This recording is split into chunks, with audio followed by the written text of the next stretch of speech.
All right. All right. Good morning, good afternoon, good evening, whenever it is, wherever you are. Thank you for listening or watching the Backlog Busting Project. My name is Wes. With me, as always, is Randy. We're on a webcam stuff. Yeah. If you're watching this live on Twitch, we're on webcams right now. We can put this on YouTube, right? Yeah, it'd be a little bit of a boring video because it's just our faces on a black screen. But well, the podcast gets put on YouTube because of the W2M network, so now at least they have some kind of video. Okay. So and you can edit in goofy stuff with it, Wes. Yeah. Making me, God damn it, more work. Yeah, more work. Why do I do these things to myself? I did it. But so yeah, welcome to the podcast, and let's get this show on the road. Play your name. How about it? And we'll start off with a rather interesting title, I think. It's back in 1995, releasing on the PC on the 28th.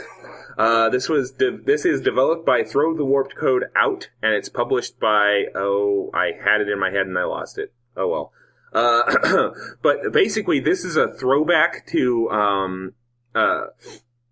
PlayStation 1 era survival horror games, and early PlayStation 1 era survival horror games, because the graphics are like straight out of 1995, hence the title. And it's kind of got the same, kind of looks like it has the same kind of aesthetic and movement controls and what have you. I'm actually kind of interested to see where this is going. to be quite honest with you. Should be fairly interesting to see. Yeah, I had no idea what this game was until you put it on our Player Nay and watching the YouTube video on it. I'm actually really interested because, I mean, we see a lot of retro games, go back to the NES or Super Nintendo days. Yeah. Not many really want to go back to the original PlayStation, Sega Saturn days, which is what this one kind of wants to do. Yeah. And it's really interesting how they're doing it because they're even saying, welcome back to 1995, and it's in the title, and I think it's part of the premise of the whole game. So I'm really curious how it will work out. To me, it's actually a play for me. That's about where I am on it too. To be honest, it's a play for me as well. I'm a fan of the early survival horror games.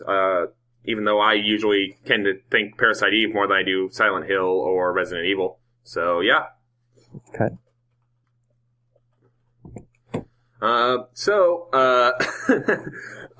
Next up is a game called Battleborn, releasing for PlayStation 4, Xbox One, and PC on May 3rd, developed by Gearbox Software.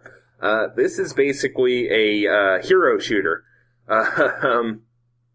Did I get this right watching the videos that this is basically League of Legends in first-person shooter mode? Yeah, pretty much. Yeah. That's the feeling I got from it. And honestly, it's like put two genres that I'm not big fans of together. It looks interesting. It looks very colorful. Yeah. And I like that it's at least trying something different in the League of Legends genre because it seems like everyone is just trying to rip off that mold and they're all the same to me. So at least to do something different like this is cool, but it's going to be a nay. I don't think I'm going to try it. Yeah, that's about where I am on it too. The main problem I have with it is, and I'm sure this is completely unintentional or what, however you want to put it, but there's another game that comes out this month that has a lot of the same kind of aesthetics, aesthetics and mechanics and whatnot, and it's by this company you may have heard of called Blizzard Entertainment, Overwatch. And to be fair, you weren't a big fan of Overwatch, were you? No, I didn't play it for 11 fucking hours on the open beta at all. The stress test weekend. The open beta is actually, and here's how petty Blizzard can be at times. Open beta for Overwatch starts May 3rd if you pre-ordered the game. In other words, they're going, no, you don't want to go play Battleborn. You want to come play Overwatch, right? Well, I don't want to play either. Uncharted. Well, you can play Overwatch before Uncharted, because Uncharted doesn't come out until the 10th. Well, I have 4 Uncharted games to replay before the 10th. Valid point. That reminds... I kind of want to... This is veering a little bit off subject, but since we're streaming on Twitch anyway, speaking of Twitch streaming, since I didn't have much to stream this episode that we're doing right now, what I started doing was, obviously, I was streaming the Uncharted series. Because why not just stream the series, the PS3 games, because I couldn't stream Golden Abyss. So I beat Drake's Fortune, and then I've gotten about 3/4 of the way through Among Thieves. Because I last left it off at we had just gotten to the monastery with Drake and Elena. So I'm kind of curious to think maybe I should play some of those games, finish that playthrough on stream, but at the same time, with this episode I've got 2 games going, even though one of them is going to be fairly simple to do. That's something to think about, I guess. Yeah, absolutely. And we'll get to that here in a little bit, but yeah. I don't see me actually finding time to play the Uncharted series like I want, thanks to you. Yeah, we'll get to that much later. Okay. Battleborn's gonna be an A for me as well, because Overwatch. I mean, seriously. Fucking come on. Yeah. Next game up on the list is MegaTagmension Blanc plus Neptune versus Zombies for the PlayStation Vita, releasing on May 10th. Developed by Compile Heart and published by Idea Factory. There we go. This is a very interesting little action RPG, it kind of looked like. Set in the hyperdimension Neptunia kind of universe where, and by the way, the amount of games that series has suddenly ballooned up to out of nowhere is amazing to me, because it started off as just them going, what if we took the console wars and made them anime as all hell? And now it's spun off into, like, you know, there's that idle management sim, Producing Perfection. There's a strategy RPG that I'm aware of. There's this game, you know. There's the Hyperdimension Neptunian There's series. All of them. The main There's series so has, like, games. 4 games in it already. So, yeah. Yeah, this game basically is personified versions of consoles.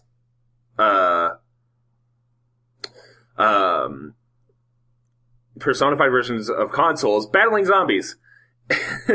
And the series never takes itself too seriously, so it'll be interesting to see where that goes. Is it interesting enough for me to want to play it, considering I haven't played any of the other games in the series yet? No, probably not. Hey, look, I can just do this. Yeah. For those of you listening to the audio version of the podcast, that would be a no. No. On Randy's end. I have not been interested in any of the other 9,000 versions kind of games that this series has. I'm not interested in this one. I don't get it. I don't understand it. It's Japanese as all hell, and no. I mean, I love games going on the Vita. Just no. Yeah. Oh, by the way, Lily, the chat, obviously this chat will be going up on the video version of the podcast as well. So you're on YouTube now. Yeah. Okay. Speaking of Uncharted, as we were talking about earlier, also releasing May 10th, it's this game called Uncharted 4: A Thief's End, and it's developed by some company called Naughty Dog. I've never heard of this series. Have you? No. No. What is it? I don't understand. Does it have Lara Croft in it? No. But anyway, just in case you have lived under a rock and have no idea what the series is, you play as Nathan Drake, treasure hunter extraordinaire. This is the 4th game in the series where his long-lost brother comes a-calling and pulls him out of retirement for one last job. This game has been on both of our, hype lists for ever since it was announced. And by when it was announced, I mean back in the first PlayStation Experience event, when they did the first reveal trailer with the guy who's no longer with the company. When it was just Uncharted PS4. So yeah, this is an immediate play for me and Randy, and it's going to be me playing on Randy's PS4. Yeah, it happens. You've done that before with a PS3 game, but listen, this is my favorite series. It is the reason why I bought a PS3 when I did.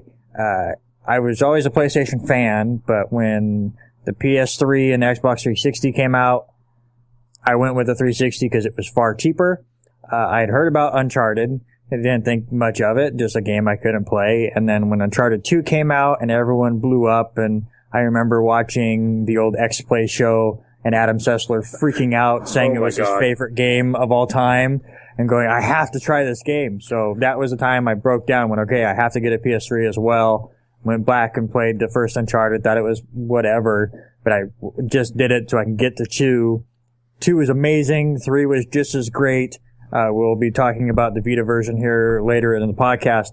But Nathan Drake's my favorite video game character. Just the smart aleck stuff that he says while near death is amazing. I love how they mix this between a movie and a video game just seamlessly. I absolutely love it. I mean, if people that know me and if you've been paying attention to the podcast long enough, you know that I play video games for the most part based on the story.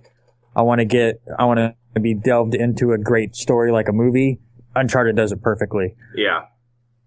Absolutely. All right. So, that's going to about do it for Player A for this episode. We kind of bent the rules a little bit because usually when we do these, we try to limit them to stuff that's coming out between the episodes. So, technically, next episode's supposed to release on May 10th. So, technically, Uncharted 4 and MegaTagmension should have been on next episode. But, there really wasn't much we found that was interesting coming out in the next 2 weeks. That wasn't just going to be simply us going, huh? And to be fair, Uncharted should already be out. True. It was supposed to be out actually, I think it was supposed to originally be out today, wasn't it? Was the previous release date? Yeah, I think so. Well, one of them. There's been 3 or 4. Yeah. So the last one before this one was, I think, either today or last week. Yeah. But, well, I remember reading an article on Kotaku and where all the release date confusion kind of caused a bit of a panic. It happened. But, because, people got, stuff. People bought the game early because retailers went, oh, yeah, this is supposed to be out. Put it out on shelf because that happens. It happens. There we go. Link in chat for those of you watching live. But, yeah. This is going to be a fun game. Naughty Dog has yet to screw up with titles. They came very close for me with Drake's Deception. I still kind of not sure how I feel about Drake's Deception, but don't get me started. Don't get me started. Yeah, it's a good game. We kind of had some words about it when it originally released, and I kind of wish we had been doing the podcast at that point because I thought it was a rather interesting discussion.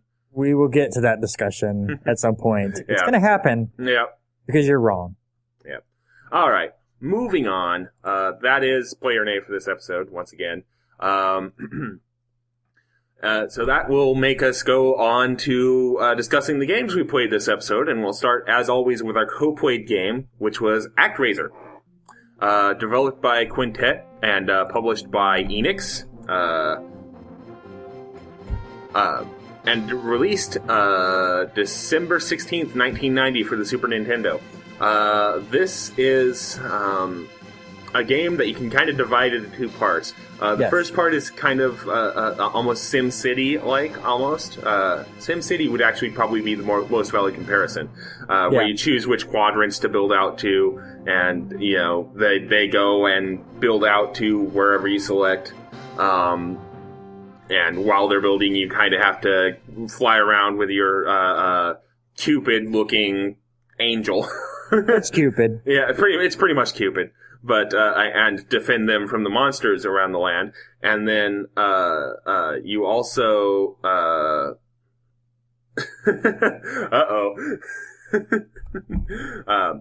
you also the second part of the gameplay, you then descend as the master of this, of the land, like the entire world. You're basically playing God here.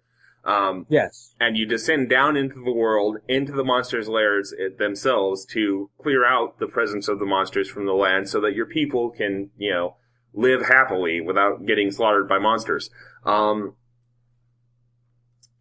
It's interesting to me. Oh. Nice, Lily. It's interesting to me. I did not expect this game to be as difficult as it was for me.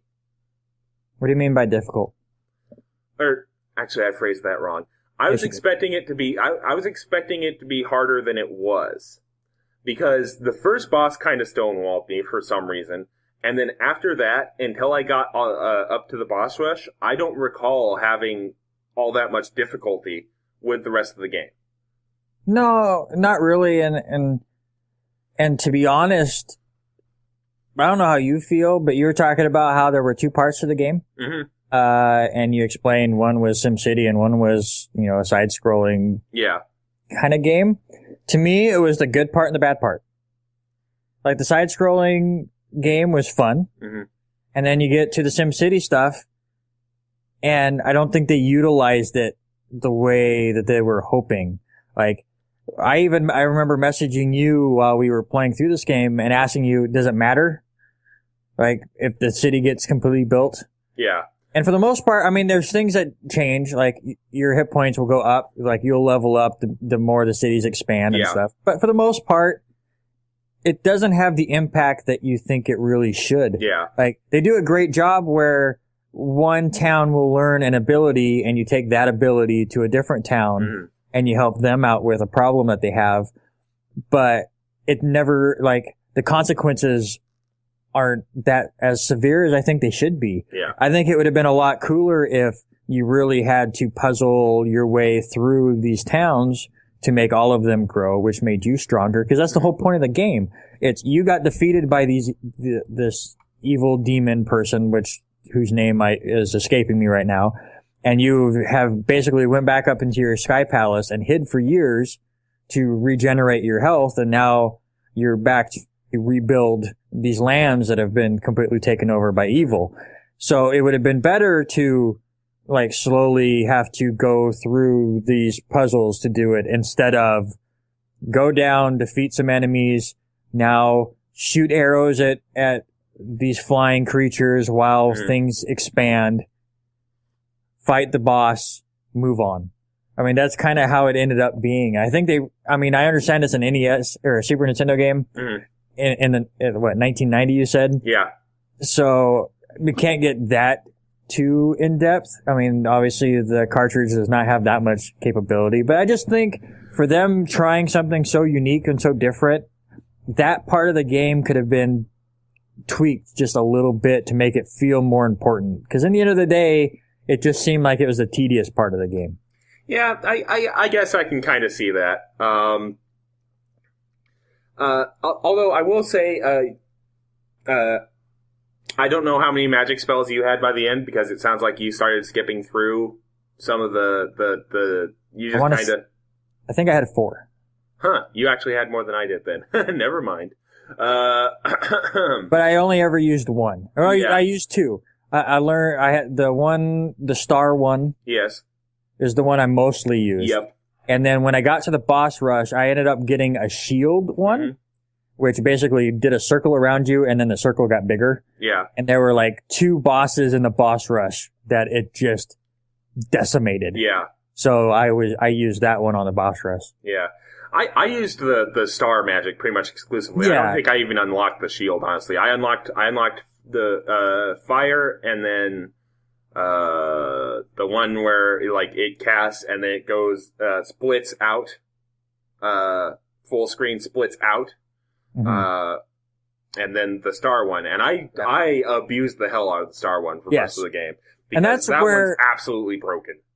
Absolutely, and I really think until the boss rush, that was where my problem was with the platforming section of the game. Was the platforming was semi-difficult at times, I mean, when you got to the lava level, that one is a bit difficult because there's a lot of jumps where if you have instant death and then fall back, you get hit and you would fall back like old platforming games would do, and that would kill you.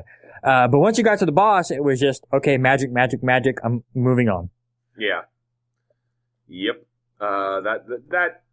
Which definitely made the boss rush more difficult, and we'll get to when that comes in, because I never learned the patterns to these bosses until I had to do the boss rush, and you only have so many magic abilities, so then you had to use them sparingly, and then I had to learn what the actual patterns were. Yep, I ran into that too.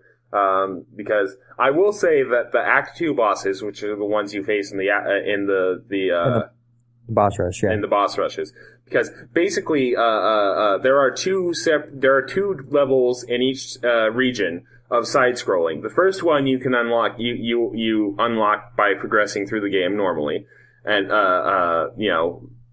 gathering your people and whatnot, and getting to, I think it's like 2, 4, 6, and 8 is when they unlock the new levels.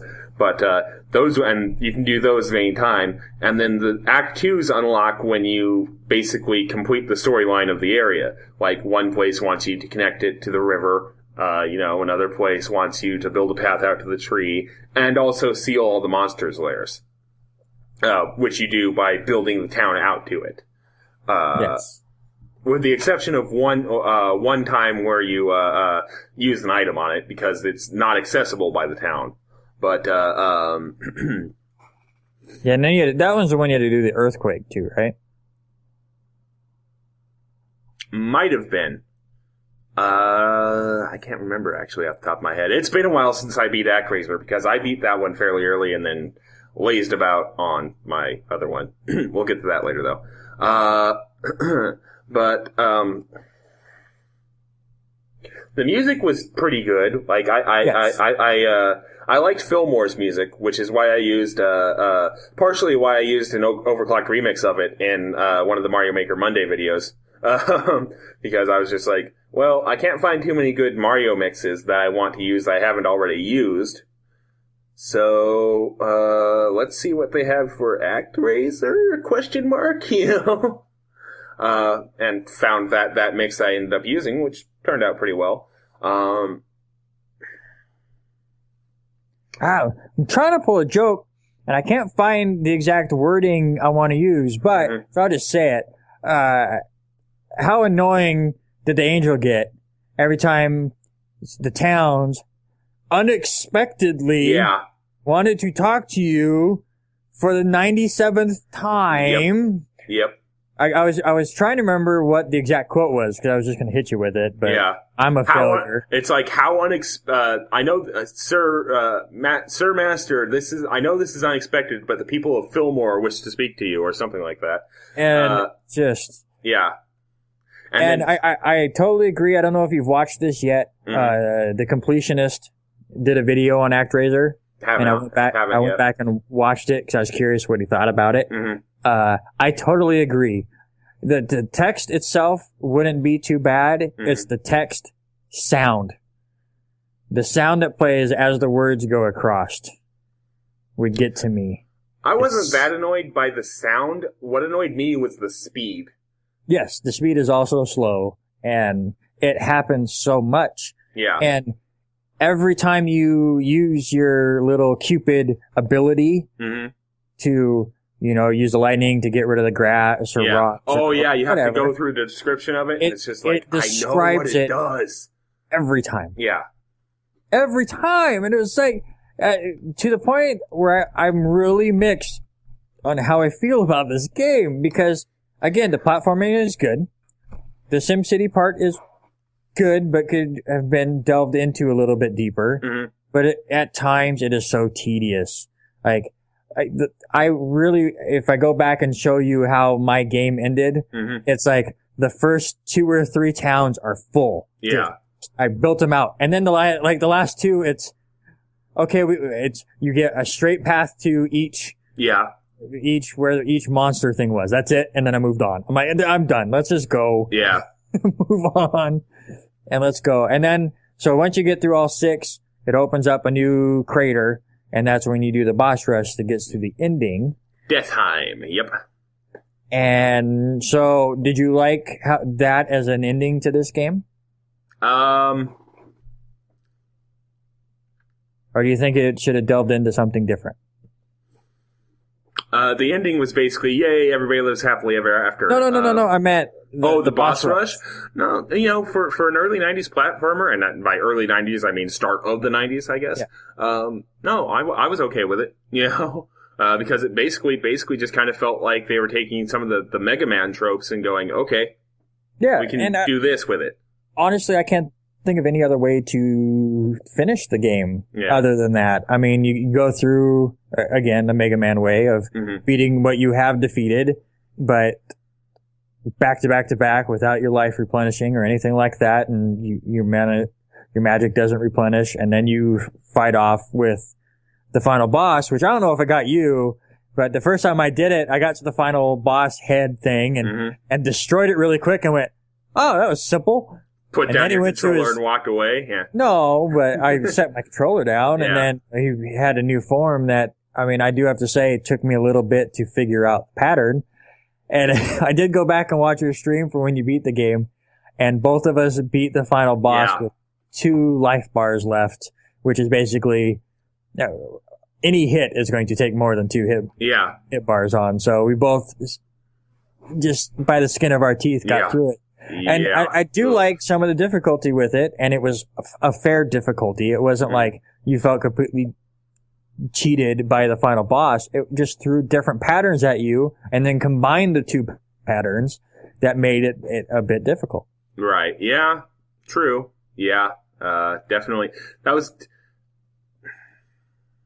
I actually had trouble avoiding the second pattern of the last boss, where he shoots both the tracking orbs and the double helix, I guess I'll call it. You know what I'm talking about. Yeah, he would send 3 orbs that would shoot down. Yeah, and kind of track you. Yeah. Yeah, and it would do the 3, so you had to slowly move forward, and then he would shoot 2 balls that were connected to each other, basically, and he would shoot 2 sets of those. But they would continue to come after you until you destroyed them. So it was really, you had to balance whether to clear that out or to attack him. And there was a lot of times where it was like, well, I'm just going to get hit once or twice here and get a ton of damage in, or it's like, well, I can't damage him this time through because I really have to take care of the mess next to me over here. Yeah. So, it was one of those, and I learned that when going through the boss rushes and learning their patterns was the game really wants you to be, take your time, and it makes, the whole game makes you feel like you're just hack and slashing your way through and let's go for it. And especially with the magic, you can do that. But with the boss rush, it's like, take your time, find your opening. Yeah. Okay, now wait, and now. And it took me a while to learn that. And actually, I think it's a good thing. I actually didn't, this probably explains a little bit of the trouble I had. I didn't really see that philosophy in the boss rush. In the boss rush. About the only boss I had to really slow down and take my time on was the one where they literally force you to do it, because the only way to hit the boss is to jump up onto the spike and get like 1 or 2 shots in before you have to jump back off. It's like the second to last boss. I watched you do that boss, and I don't think you ever figured out the pattern. And it made me laugh.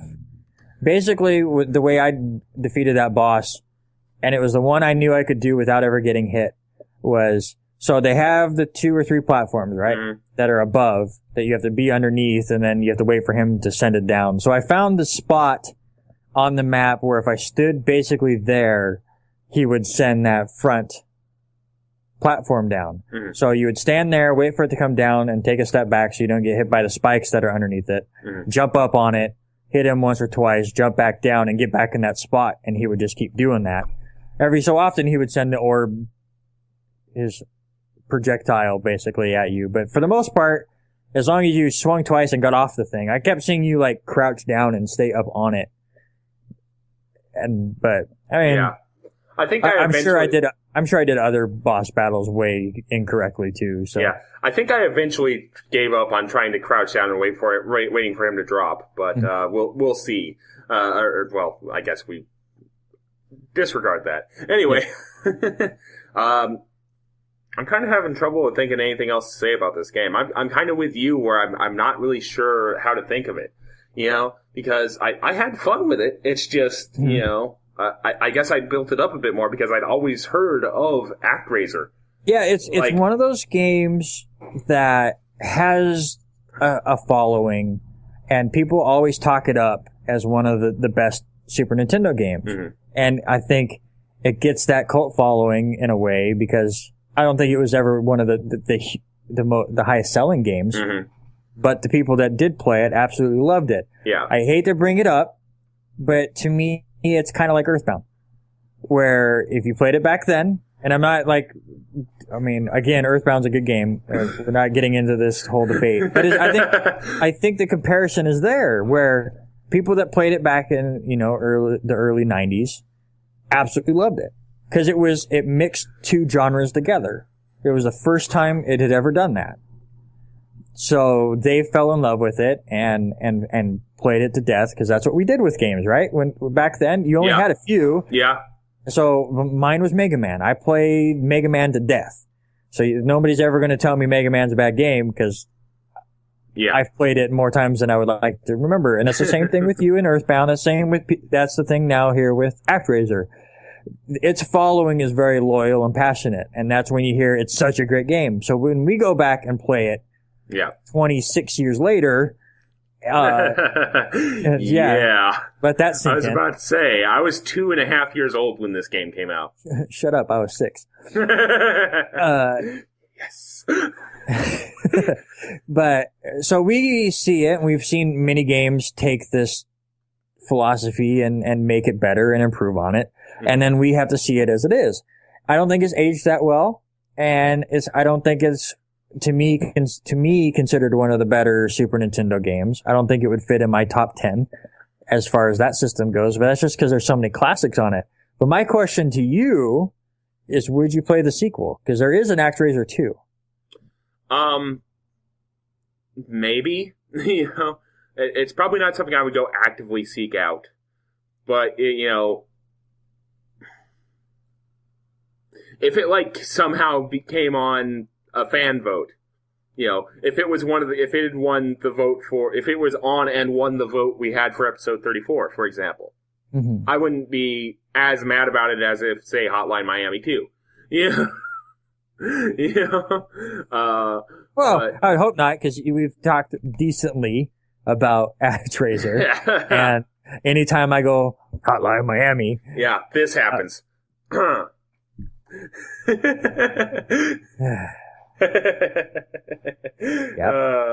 Anyway, so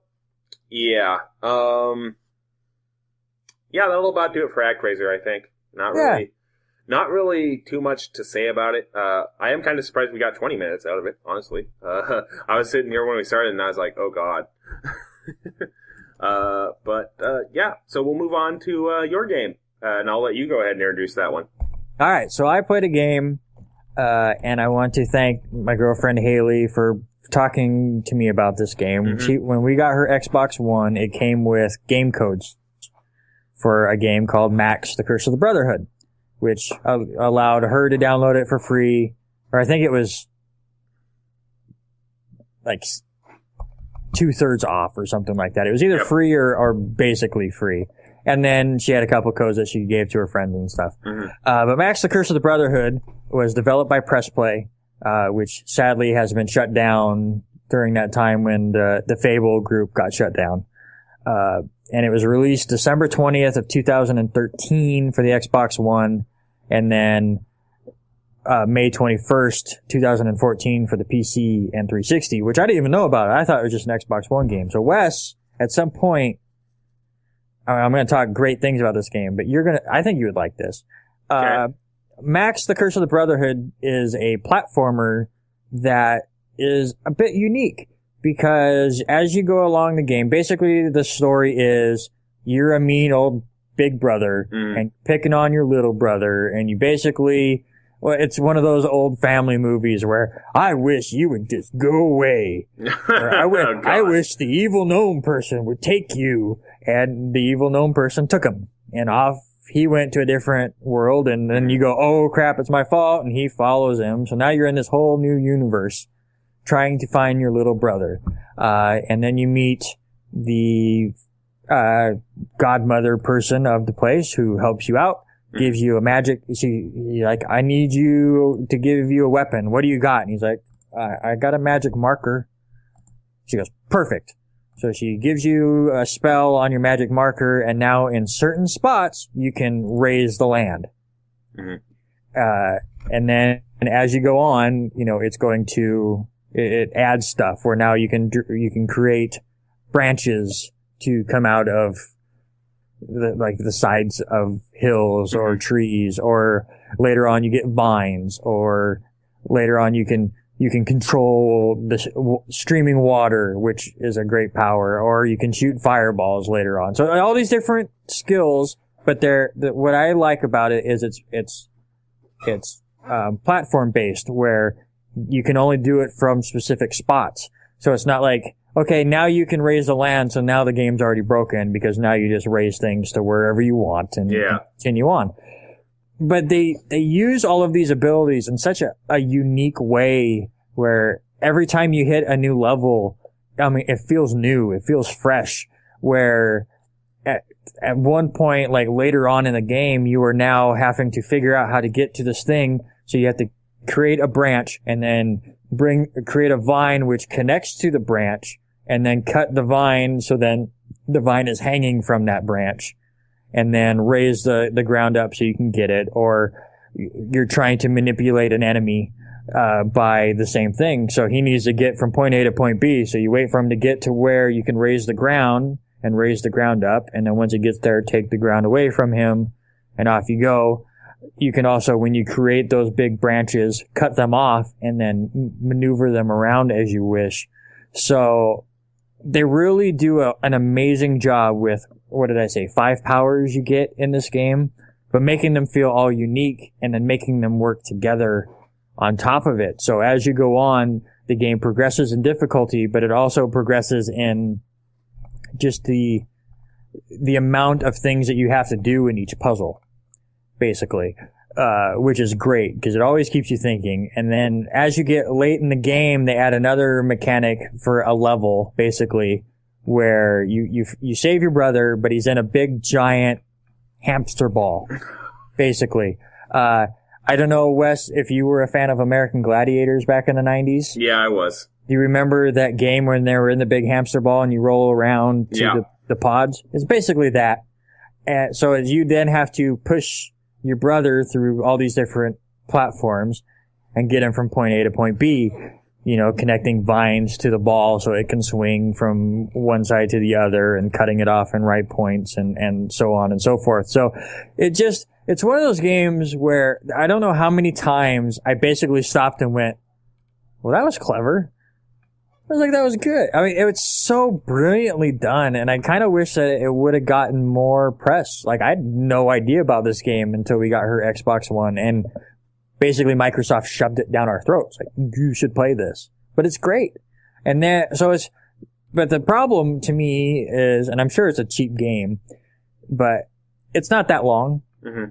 I want to say there's 7 acts, probably 20 levels, and the levels aren't excruciatingly long. So, I mean, I probably beat this in 3-4 hours. But they do add some extra stuff where they have these eyes that are all over the place. I think there's 75 in the entire game, and they're basically the evil henchman's cameras where he can keep an eye on everything. So you can go around and take them out. There's also 18 secrets in the game that are well hidden, where you really have to go outside of the box in a level to kind of figure out where that's at. As far as people that are big achievement hunters, each level shows how many eyes or if it has a secret on it or not. Mm-hmm. So you can keep track of that. I've gotten all of the eyes and all of the secrets. So I have a few levels that I have to beat without dying to 100% this game. I liked it that much, where I went back and have played it multiple times. But as a platformer and a puzzle platformer fan that I am, this was perfect. This game is great, and I feel really bad that right before I finally get to play this game, the studio shuts down. Yeah. And, you know, they're unable to make another one of these. Cause it's an amazing game, a wonderful experience. I mean, if you are into these kind of platformer games that I'm expressing to you, check this game out, whether you play it on Steam or you play it on your Xbox. It's a great time. Yeah. To kind of, oh God, my Windows just freaked out. Hold on. There we go. To go back to what you were saying earlier about the pricing of this game, on the Xbox store, it says $14.99. Yeah, perfect. So, it's perfectly priced then. It's great. More people need to play this game, I think. Okay. Yeah, it does sound like it would be right up my alley. I'm okay with, you know, puzzle platformers as long as they don't get too artsy, I guess is the term I'm going to use, because as kind of well documented, I wasn't exactly the biggest fan of Limbo.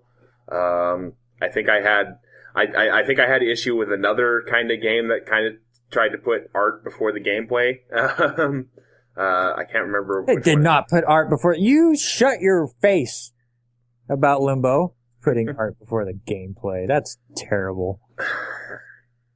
Just my opinion, bro. I know, you're fine.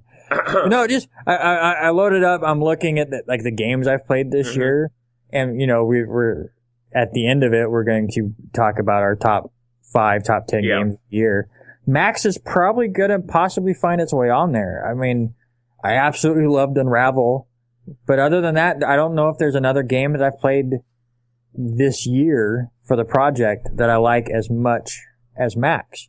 Yep. Now, we have some amazing games that we have slated in that might push it out a little bit, but as of now, this was a surprise to me, and I think it was even more of a surprise to my girlfriend, who was like, just try it out, we got it, whatever. Yeah. And then she has been begging me to play this game for the last 6 months. And I'm like, nice. Well, I'll get to it on the project, and I finally slated it in, and I'm extremely glad that I did. Okay. All right. Well, do you have any questions? Not really. I guess I could comment. When I pulled up the page, my immediate thought was that it was a DreamWorks movie instead of a game. Yeah, you kind of get that feeling a little bit. And again, this could be a DreamWorks movie. I said, Pixar, no. The plot is like DreamWorks.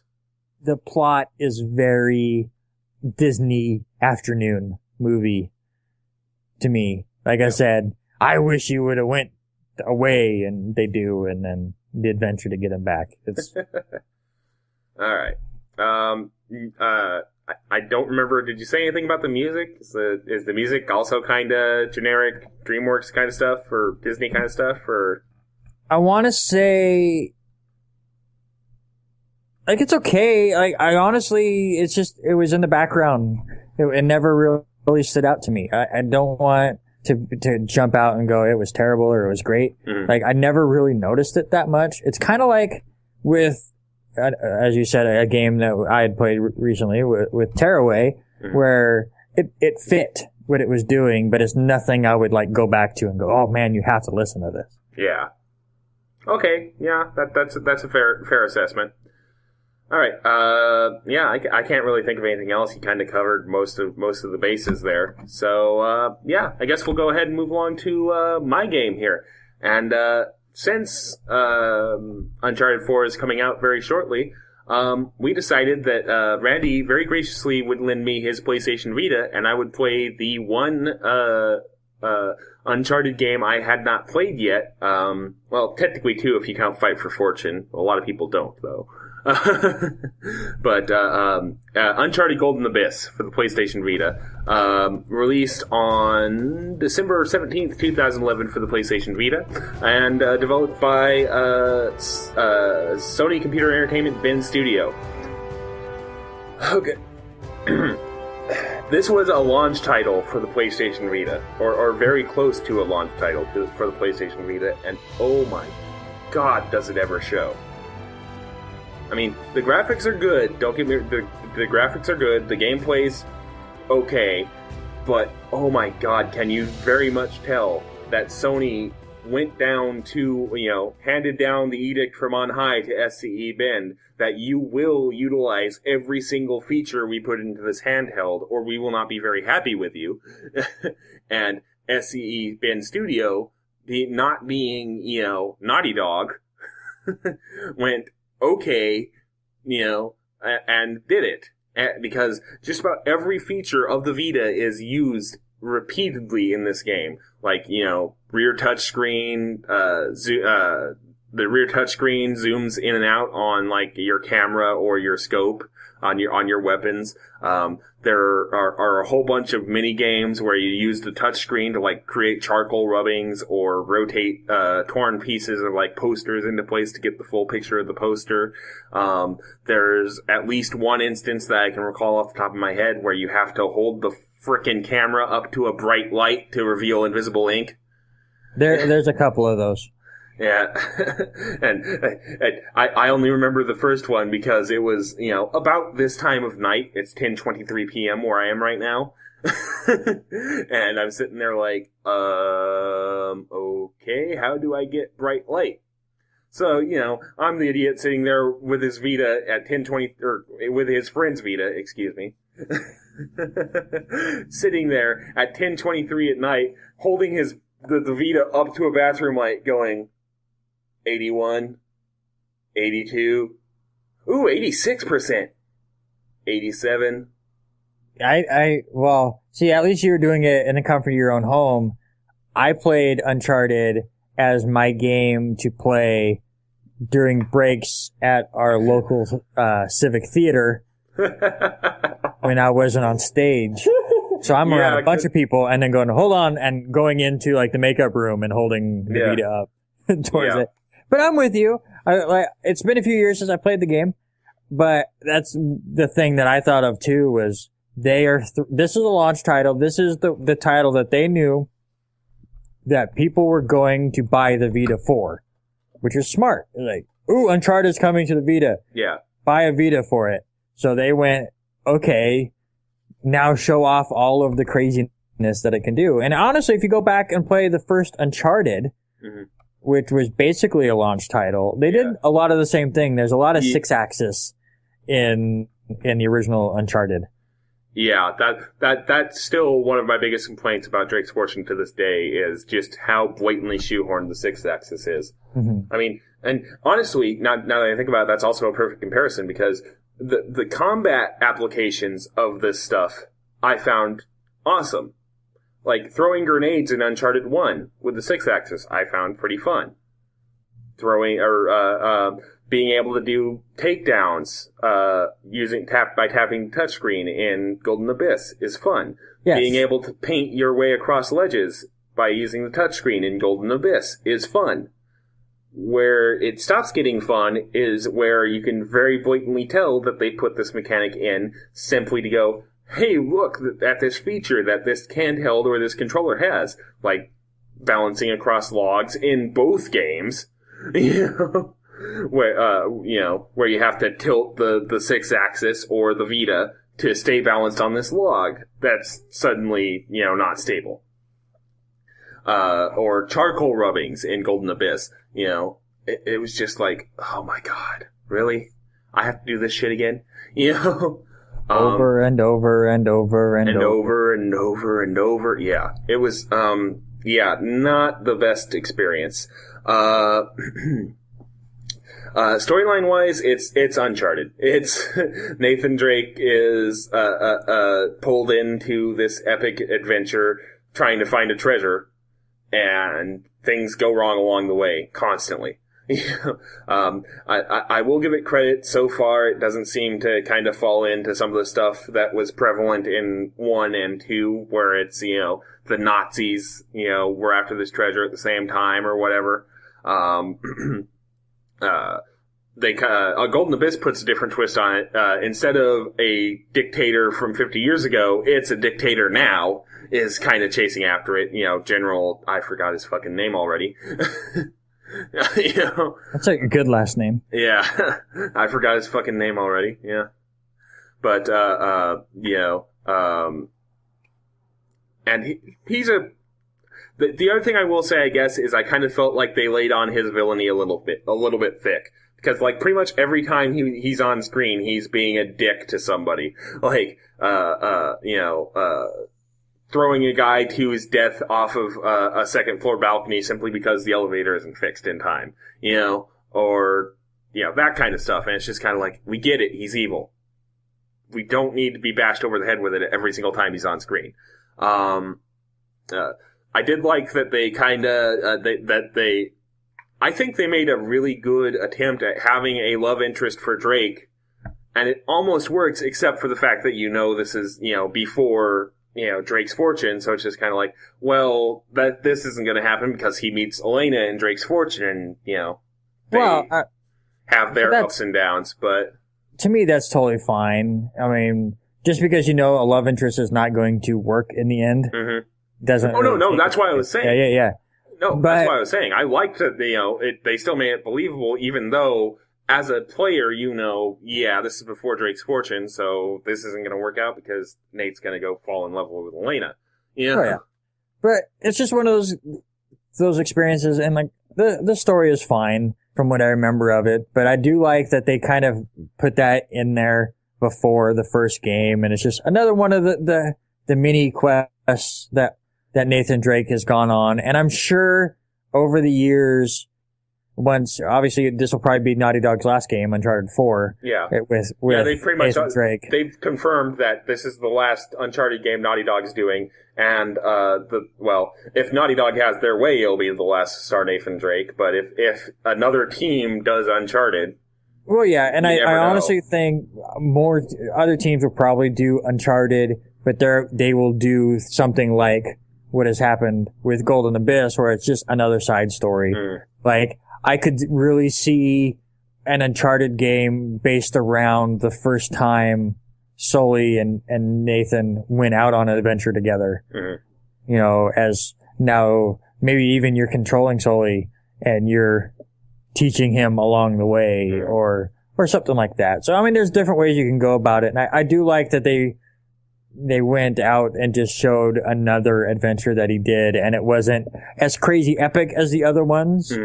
It was just him looking for treasure. Yeah. And helping out his friend that's a douchebag, and... Oh, God. Watch the shoes, asshole! Oh, so God. Great. Oh, he might be one of my favorite lesser-known characters in the series. Yeah. But yeah, the basic gist of it is you're dragged into this by, and I've forgotten his name already, too. Oh, my God. I am blanking hardcore. But you're dragged into this by him, and you kind of start exploring some of the area, and then you run into another partner of his, Marissa Chase, who is the love interest of the game, and for some reason that's the only name I remember from this game right now. But she has a pendant on her, basically, or a medallion, that is a key to the mystery. And so you end up escaping with her from the situation after you meet with General Douchebag. Okay, so your partner is Jason Dante. Jason Dante, okay. And General Douchebag is Roberto Guerrero? Guerrero, yeah. General Guerrero. Yep, there we go. But, so... Thank you, Wikipedia. Yeah. So, you kind of have a run-in with General Guerrero, and you finally escape from him, and you decide to team up with Marissa Chase and chase down her grandfather was also working to find the same thing you are. And then it just kind of weaves its way through that for a while, and eventually you find the titular Golden Abyss, and you find out that in true Uncharted fashion, the treasure you're seeking would be really fucking bad if it got out. I'm not going to spoil exactly how, because I would, if you have a Vita, you should have already played Golden Abyss. But Nice. For those of you watching the video, Randy's showing off his vinyl pop of Nathan Drake. I'm just adding to the video. Yeah. But, yeah. It's a solid little game. You know, I would probably say it's somewhere between Uncharted 1 and Uncharted 2, which fits for a Vita launch game. Yeah. But yeah, what really drags it down for me is just the fact that it's a Vita launch game and it was made by a studio that could not say no to Sony. Yeah, and really, I mean, because you're bogged down by it, but just think about if you were going for 100%, how many more times you would have to do it. Oh, Jesus every Christ. Collectible has something to do with one of the Vita touchscreens, so. Yeah, nope. Sorry. You know, it was just like, oh my god, I do not want to sit here and rub charcoal on this etching again. You know, it was just like, it was getting old by hour 4, you know? I agree. But you know, the combat's fine. You know, the storyline's just kind of Uncharted. Yeah, kind of, you know, hit the same story beats that were established in 1, 2, and to an extent 3. Although 3 and Golden Abyss were kind of being developed at around the same time. Yeah, it's Uncharted on the Vita. It's I mean. Well, I will say, go ahead. I haven't played a ton of Vita games. I have a few, and which I guess is why the Vita's dead for the most part. But I think until I played Tearaway, Uncharted really was still one of my favorite Vita games. I mean, again, yes, it gets repetitive as far as, oh my god, I get it, Vita, you have 2 touchscreens. Yeah. But the story's fine. It's still Nathan Drake. And it's Uncharted Light to me. Yeah, with a bunch of Vita features. That's about how I'd put it. Yeah, it's Uncharted 3 with a bunch that's giving it a bit too much credit. I would probably Uncharted put it Light. Uncharted Light. Yeah, Uncharted. I'd probably say Uncharted 1.5 basically in terms of quality. 1.25. I want to go as far as halfway between 1 and 2. Yeah. 1.25. Okay, sure. We'll go with that. So yeah, that's going to about wrap it up for Golden Abyss. Yeah, it's like I said, it's an okay game. You know, it's a good Uncharted game. It's just, God, I wish it had either been later in the Vita's life cycle or it had actually been Naughty Dog developing it, so they could have stood up to Sony and gone, "Hey, remember how people hated this shit when we did it for Drake's Fortune? Don't make us do it for Golden Abyss." You know. Yeah. Because otherwise you will have you will have some issues. You know? I'm not saying, you know, it totally killed the game, but it comes pretty damn close for me. You know? And I'm curious how you'll take the ending and as you finish it up. But yeah, I'm close enough to it to where I've discovered, you know, the end of game twist that again is the Uncharted formula where, you know, you chase treasure for a good majority of the game and then you get to it and realize, oh shit, you know, like Uncharted 1, you realize, oh hey, there's a zombie virus in the Golden Man. Uncharted 2, you know, you realize that the sap from the Tree of Life turns people into monsters. You know, spoilers for people who've been following Uncharted 2 stream. Whoops. You know. There you go. Uncharted 3, you similarly find out that the treasure is cursed, and it's no different in Golden Abyss. You know? Yep. All treasure is cursed. Yeah. And I'm kind of wondering how they managed to pull it off in Thief's End.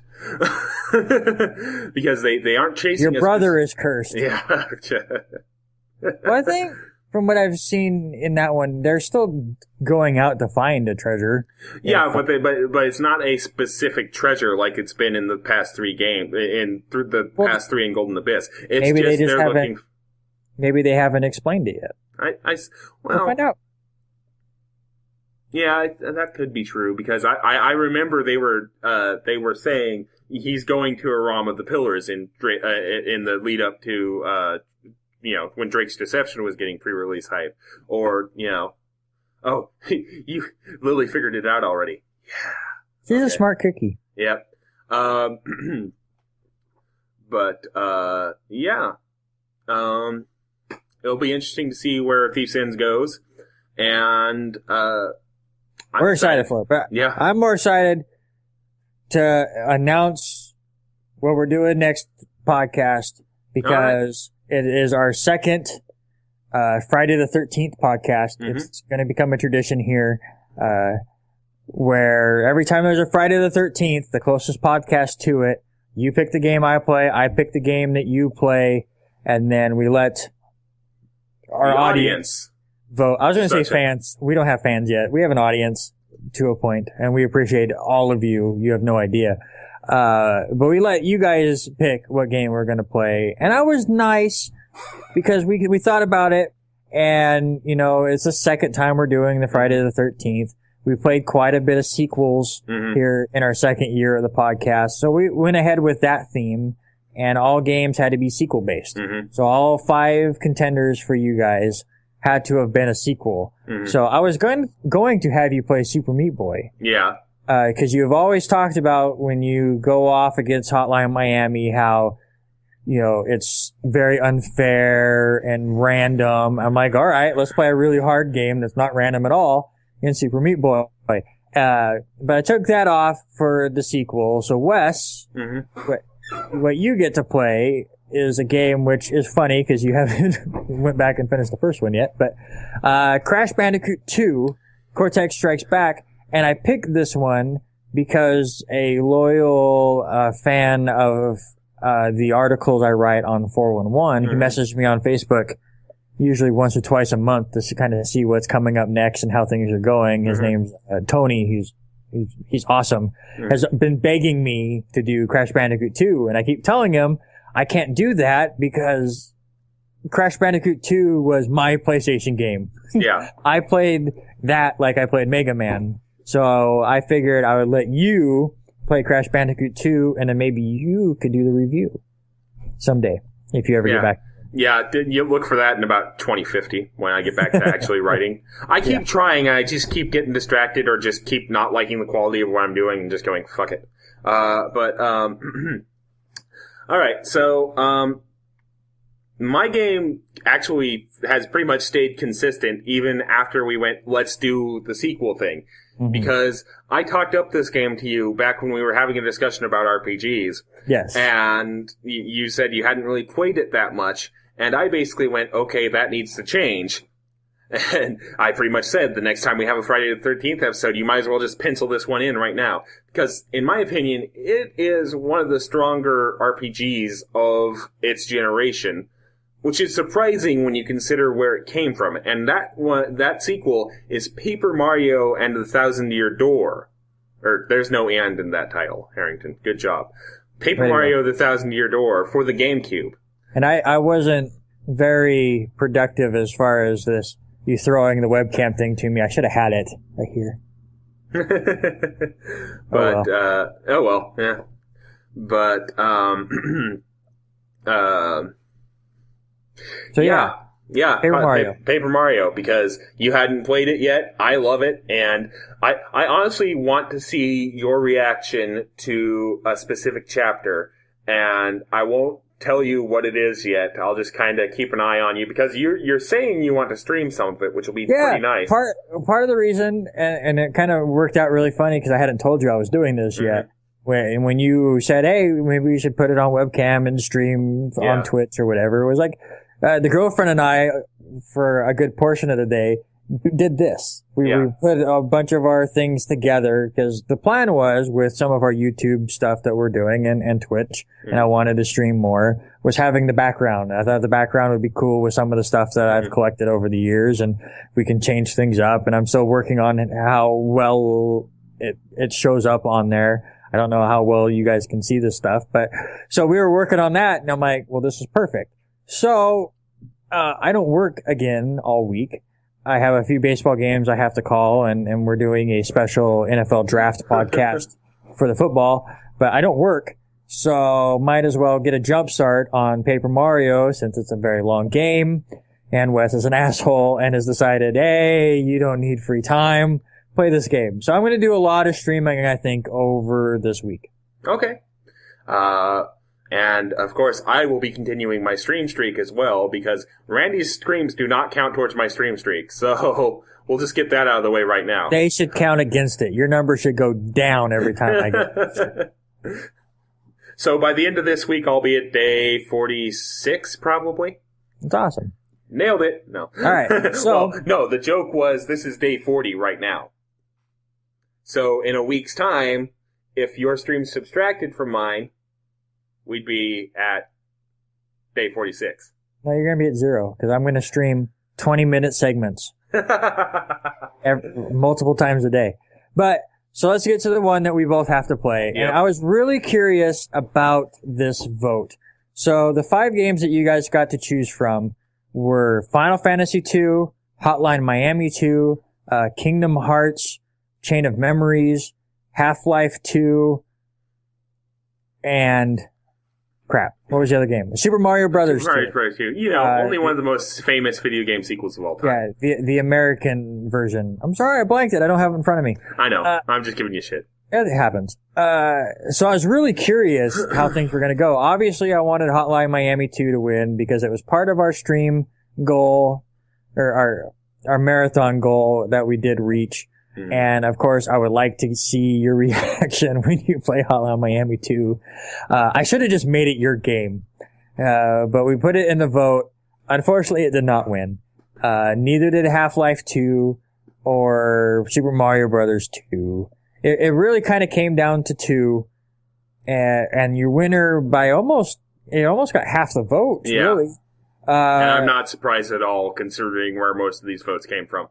Yeah, absolutely. It's Kingdom Hearts Chain of Memories, which works out because Wes has been streaming the Kingdom Hearts games 1, 2, and has gotten more of a following actually between those games. So that works out. Like I said, a lot of the people that watch on Twitch regularly are people that only stopped by because I was playing Kingdom Hearts.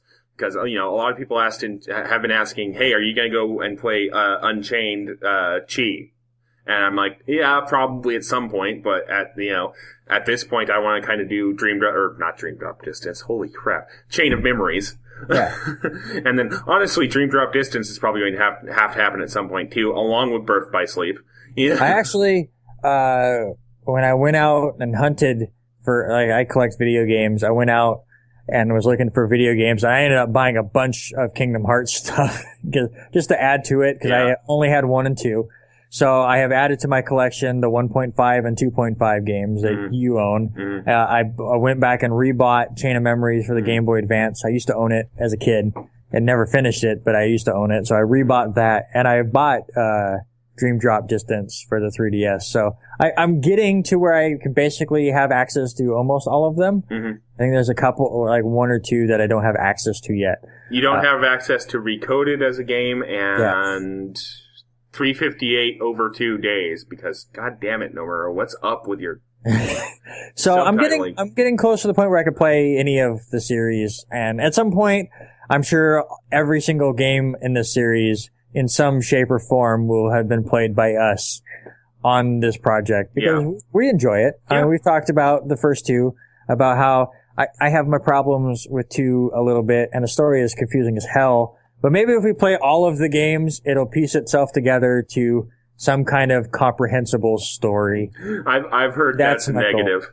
I've heard that's a negative. But Kingdom Hearts 3 has not come out yet. Yeah. Maybe that's it. That's going to put it all... No, it's going to make it more confusing. Yeah. So I did have one question for you. Are you planning on playing Rechain of Memories in the HD remixes, or are you going to go old school and play the actual Chain of Memories? Okay, so this is my plan. Most likely my playthrough to finish the game will probably be the Rechained version. Because I actually own 2 Game Boy Advances, or the SPs, and then I own a really old Advance game, or system, but the back is gone, so the batteries just are kind of hanging out. Nice. And the SPs, you charge them, they don't take batteries. I don't know if I still have a charger for them. So I'm worried of playing and then my SP dying and I have no way to play it. But I will be playing it on the Game Boy Advance just so hopefully in 2 weeks I can talk about the differences. Yeah. That's the goal. But most likely the finished game is going to be on the PS3. I also have a DS. I have a DSi, I believe, if you want to use that. I have a DS that's capable of backwards compatibility. Yeah, so. I do need one of those because I think I have gotten rid of... I don't own a DS anymore. I have the 3DSs, but they don't... Yeah, they act Game Boy Advance. Yeah, for the 3DS. So yeah, if I could borrow that, I could actually finish it that way too. So that'd be perfect. Yeah, I can probably do that for you, considering I haven't touched any of my portable systems in ages. But that'll actually be changing this summer if I'm remembering the upcoming schedule correctly. But yeah. So there's your games for episode 34. It's going to be a nice, busy next couple of weeks here on Twitch. In fact, you've already seen me play a little bit of Crash Bandicoot 2 because I played it for about an hour today as part of my stream streak. Yeah. Any particular news stories you had kind of come up or strike your eye game-wise? Not as much news-wise, but I guess some backlog news. Mm-hmm. I guess you're talking about as a busy week or busy couple weeks. Both of us will be on Twitch a bit more. Mario Maker Mondays is out there. Family Fun Friday should return soon. We had technical issues where we basically lost sound for 2 episodes. Yeah. And it basically pissed me off so much that I had to walk away from it for a little bit. I am back into the editing mode of those for the ones that we were able to save. And I don't know if it'll get done for Friday because basically I have to edit it and then get it to Wes and then he does the finishing touches. Mm-hmm. So, but if we can get together before that deadline comes, it'll come out then. But those will start coming out. We have a few of those recorded. And I guess newsy-ish is I used to do a top 10 list on our website when we actually had blog posts to write. Those are going to return before the next episode. My goal is every Thursday, and it's going to start in May. And we are doing a little bit different style to it where I've included Wes, where he kind of throws in his tidbits to my top 10. The top 10 list is mine, but Wes is able to put in his 2 cents. And then throw peanuts from the Rogues Gallery. Well, you had to make it food? Yes. What? Really? You had to make it? Okay. Yes. And then he kind of throws in a couple games or items that I missed, that he feels I missed. The first one will happen, May 3rd, I think, is the first. May 5th. Yep. Cinco de Mayo! Yay! There you go. Oh, I didn't even think about that. But it'll come out May 5th. It'll be the top 10 video game sequels, since our podcast in 2 weeks will be all about video game sequels. So it kind of works out together. So, look for those every Thursday from Wes and I, as well, again, with the YouTube channels and Twitch and podcasts. And we're basically doing everything we can not to have lives. Yeah. That's too much of a stretch for me. Self-burn. Anyway, couple things I just real quick, just kind of really small news stories. It looks like the new Call of Duty might be called Infinite Warfare. Okay. What was the last one? Didn't they have an Advanced Warfare? The last one that came out was Advanced Warfare 2, I believe. I don't even care anymore. Yeah, same. Have they? Is Call of Duty still doing the yearly stuff? I know a lot of franchisers are getting away from that. Call of Duty's still going. Well, I guess with Call of Duty it's different because they have 3 different publishers that are coming out in 3-year increments. Yeah, three developers working on it. They have Treyarch, Sledgehammer, and I forget who the third one is. But they're on a cycle where each one takes 3 years to develop one game. So isn't that Infinity Ward? No. Is that them? Actually, it might still be Infinity Ward. I don't know. I don't care. Yeah, no, it's still Infinity Ward. I was just misremembering that their founders left Infinity Ward and went and formed Respawn, who make Titanfall. Yeah, that went well. Yeah. I own Titanfall. It's still in the package. They did tease Titanfall 2 recently, so we'll see maybe if they can reacquire some of that hype. The other small news item: Fallout 4 console mods releasing in the next 2 months. I need to get back into that game someday. Yeah. The creation kit, the official modding tools, are going to be releasing shortly, and with them, Bethesda is also going to be opening up console mods, which was one of the big features they promised for Fallout 4. That's awesome. Yeah, that'll be. I know I've said this a lot this stream or this episode and this stream, and probably on this entire project, but that will be interesting to see kind of how. Because modding on PC is, kind of like a Wild West sort of thing where, if you really want to completely ruin a game's mystique, you can say, for example, in Skyrim, turn all the dragons into fucking Macho Man Randy Savage, because, sure. PC. Yeah. Sure, why not? Let's see here. I guess Rocket League released a new mode that's basketball themed. I love Rocket League. I haven't played it in a while. I mean, some of the things that they're coming up with to add to this. Case in point, basketball mode. And most of the things that they change are free, which is great. I love those guys.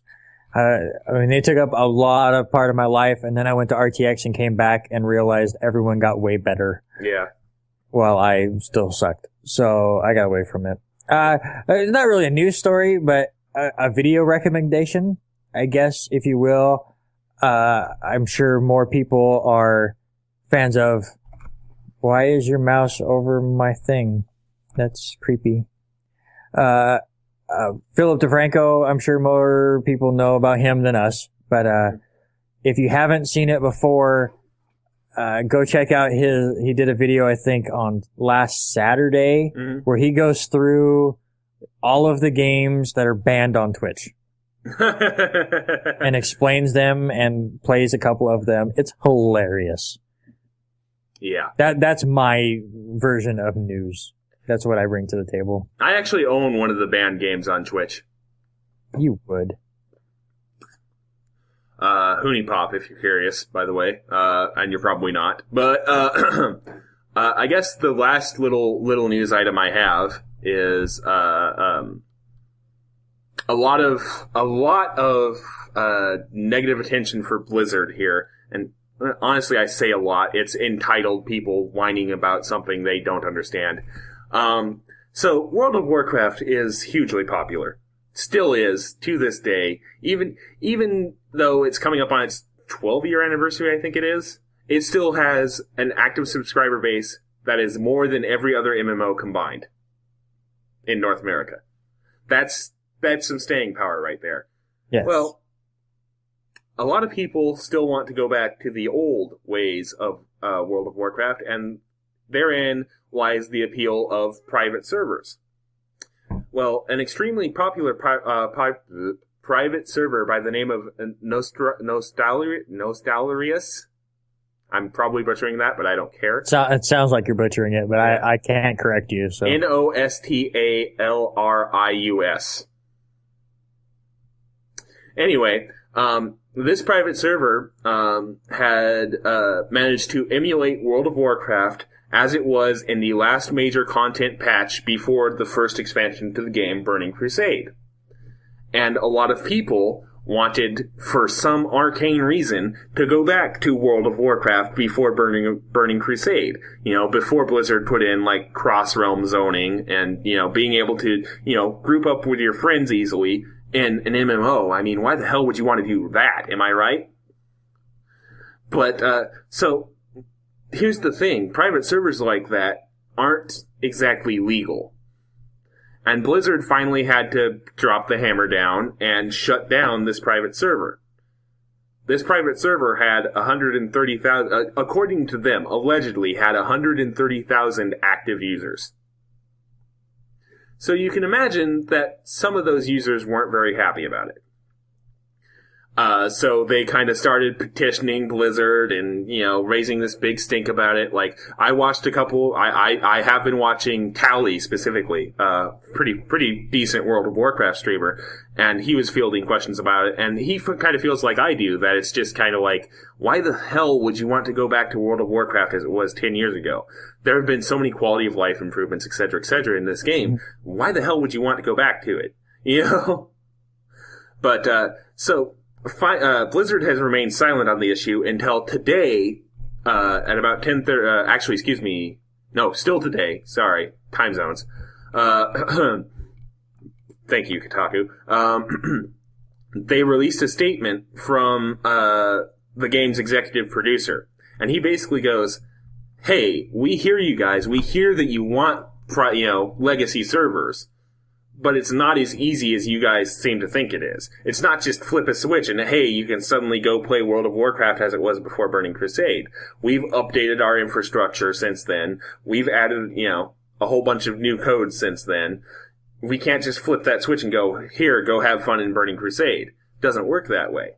And yet people are still just kind of going, why don't you just buy back the work that the private server did when the private server's, illegally taking Blizzard's art and assets? I'm probably doing a terrible job explaining the situation, but I guess what I'm trying to say is I don't understand how it got to be a situation at all. You would think people would be smart enough to go, this is a lot of work to have to try and maintain, like, you're always going to have people that want to go, well, I want to play the game as it was before Burning Crusade. Or after Burning Crusade, but before Lich King. Well, no, I want to go back to Lich King. No, I want to go back to Cataclysm. And I want to go back to Mists. Or, I guess we'll go all the way and say, no, I want to stay in Warlords of Draenor instead of going to Legion when it releases in August. So, what do you say to those folks? Do you then maintain 7 different types of server simply for all those people? It's not feasible, I guess, would be my thought. Any particular thoughts on your end, Randy? I mean, I know you're not much of a World of Warcraft player. I used to play it. I mean, what they're talking about is probably the time where I played it the most. I wouldn't care to go back to it. It's one of those things that, like, I understand where they're coming from, where they want to go back and play it, because I'm sure it's changed so much. Because didn't they have one of those expansions completely change the world? Cataclysm, yeah. Cataclysm, right? So I'm sure they would like to go back before Cataclysm, at least. But I don't know. It's one of those weird things. Like, I get it as far as them shutting down the server, because it's their property. They do whatever how they want. It would be interesting to see them kind of work together, maybe. Yeah. Where they get part of it. Did you say that, was this a private server? Did you have to pay to be on this private server? No, because that they knew that would bring the hammer down on them pretty fucking quickly. They said they said what they had set up was they had a tip jar set up where anything that was tipped to them went directly to who was doing their hosting to pay for hosting costs. So, and that's still, that's murky water in itself. But I would love, I mean, I have no dog in this fight, but I would kind of love if Blizzard worked with these guys and made it a thing. Because, I mean, it's interesting. I'm sure it's went through so many iterations where most games would be on World of Warcraft 6 at this point, instead of just expanding the world where, I mean, yes, you know, as you said, a lot of the expansion changes have made the game better, but again, the world is completely changed. So maybe, again, work with them and allow this as a possible way for them to make more money. Like, have Blizzard be a part of it, and if you want to experience it like this, you still have to go through their subscription deal, but you can play World of Warcraft this way. And that's less work for Blizzard because they are basically having these guys do it. And if you want to pay them a little or whatever, if they're really that into it, it's to me, it's one of those, like Oh, that's where expansions are different than, consoles. Like, if I want to go back and play Uncharted the way it was when it first came out, I play Uncharted 1. I mean, that's kind of what they're asking to do, but you can't do that with the way expansions work. So I get it, but to get really upset at Blizzard for taking it down, of course they did. Yeah. I'm just going to read 2 quotes from the statement that I feel kind of sum up where I stand on this. Why I don't think it would work. Why I don't think people who want this are thinking all that logically. Why not let the server continue the way it was? The honest answer is failure to protect against intellectual property infringement would damage Blizzard's which is true. If they stop protecting their intellectual property, they'll lose, the protections over it. See, for example, Xerox. Xerox has, for a while became the generic term for copying.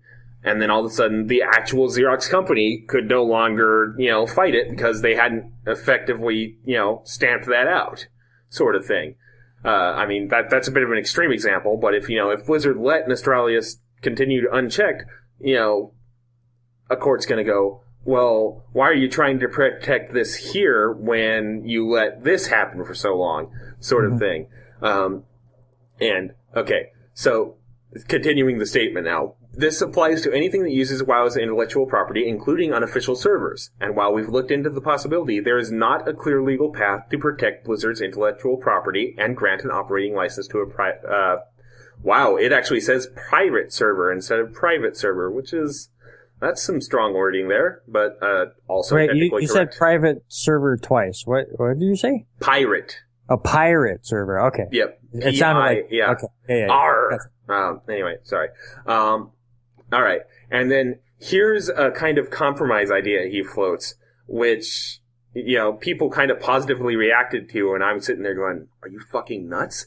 So what can we do to capture the nostalgia of when World of Warcraft first launched? Over the years, we have talked about a pristine realm. In essence, that would turn off all leveling acceleration, including character transfers, heirloom gear, character boosts, recruit a friend bonuses, WoW token, which is the system they introduced to pay in-game gold for a month subscription, and access to cross-realm zones, as well as group finder.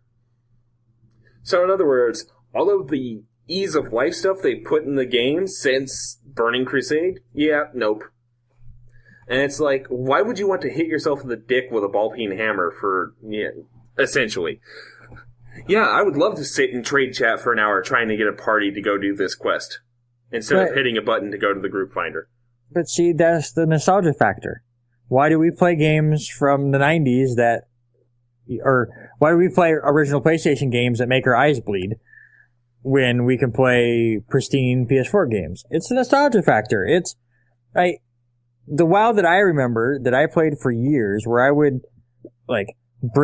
pack up my entire computer and go to a buddy's house and we would all sit around and play WoW together, was that version. That's how I played WoW. If I downloaded WoW now and played it, it would be a completely different experience. So I get it.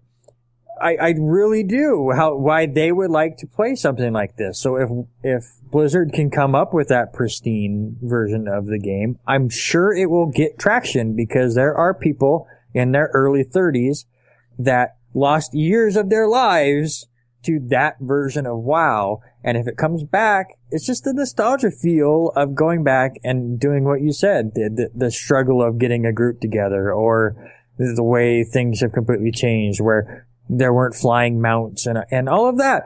I totally get it. It would be cool if Blizzard could come up with something like that. But I also understand why they shut it down, and the outrage is ridiculous. But it's the core gameplay of World of Warcraft hasn't changed. A lot of the stuff that's been added that people have complaining about, from what I've seen on on private servers, has been quality of life stuff, and it's just kind of like, okay. I figured it out. They just want to go back to where there's no pandas. Hey, Mists of Pandaria was a pretty damn good expansion. I wouldn't, though. I actually, I've played on and off since vanilla. Me being who I am, I've never really had, enough. I've always been kind of on the poor side, financially speaking. Not to get too deep into it, but I would essentially, and I'm starting to get back into this I'm starting the cycle again because I'm sitting there going, man, I want to try and swing, maybe buying Legion in a couple months of sub time to jump back into Legion when it releases because I'm liking what I see, But and that's basically been the kind of cycle for me. Is I played Vanilla for a bit, okay, can't really do it. Played Burning Crusade for a bit, okay, can't really do it. Lich King, Cataclysm, Pandaria, Draenor, etc. That I've never really sat here in a current expansion and gone, man, I really wish I could go back to, Vanilla or Burning Crusade. Just, I guess maybe it's just a difference in philosophy, but, Yeah. And I can see maybe wanting to revisit, the pre-Cataclysm version of Azeroth. Because, there's some interesting story content in there, but at the same time, that's not what I'm hearing people complain about. Mm-hmm. A lot of the complaints I've heard have been, man, this game was so much better before cross-realm zoning. And it's like, for what definition of better? You liked sitting there in trade chat while some 12-year-old called your mother a whore? Trying to get a group to do burning, to do Wailing Caverns? If they go back and do the pristine version, I'm sure all the 12-year-olds will go, well, I don't want to do that. Yeah. So it's going to be better. I suppose. At any rate, that's about going to do it for this episode, I think.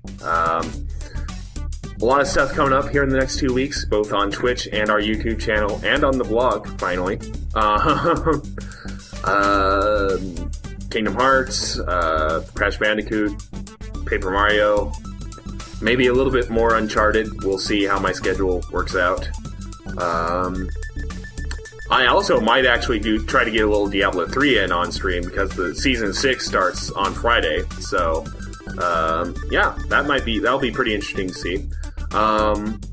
And let us know what you think about this. I mean, if you watch this on Twitch, let us know how this setup worked. Again, if we do put this on YouTube, let us know how it worked. I'm really curious if this will be an every 2 weeks thing. Maybe we add some extra stuff to it. It hasn't really changed the way we do the podcast, so no. I have no problem with it. So it's just another avenue of doing stuff. So let us know what you think. Yep. And so until next time, whenever that is, as Will Wheaton always says, play more games. Have a good evening, everybody.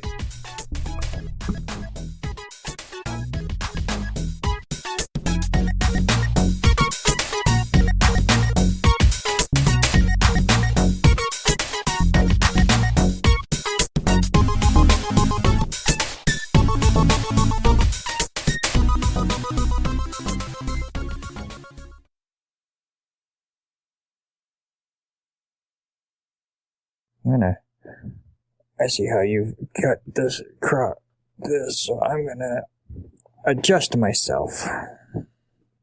Okay. Always time to adjust yourself on stream. Yeah, that's what I do. Live to the entire internet.